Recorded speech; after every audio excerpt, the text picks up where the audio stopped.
नमस्ते। मैं ज्योति नाई। जीवन में हमारे माता पिता का स्थान शायद कोई नहीं ले सकता, कभी भी नहीं। और जो उनकी यादें हैं वो हमेशा हमारे साथ रहती हैं। माँ का स्थान जीवन में अलग रहता है और पिता का स्थान अलग रहता है। तो आज पिता के ऊपर मेरी एक छोटी सी रचना है, पिता की याद। उस विशाल बरगद के पेड़ को देखा और बाबा आपकी याद आई।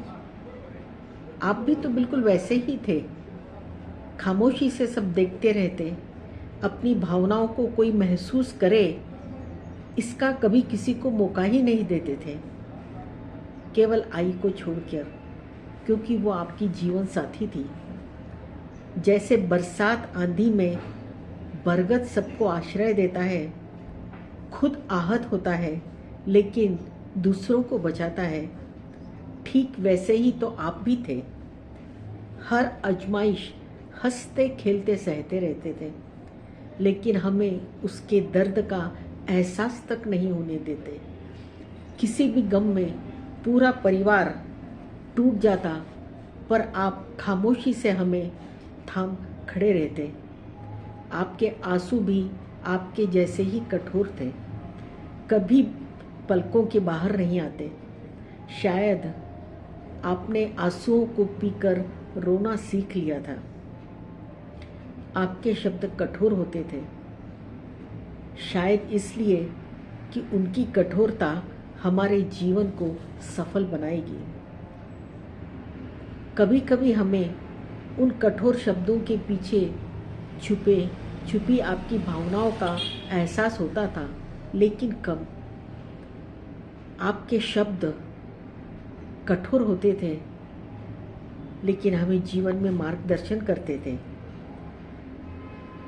बहुत कम आप प्यार से हमें साथ में लेते थे, शायद इसलिए कि आप जानते थे कि आपके हिस्से का प्यार माँ हमें पूरा दे देगी, और माँ के हिस्से की कठोरता आपने अपने ऊपर ले ली थी। लेकिन जैसे जैसे बड़े होते गए, हम आपकी स्थिति में आए, हमारे बच्चे हुए, हमें आपकी शख्सियत की विराटता का एहसास होता गया।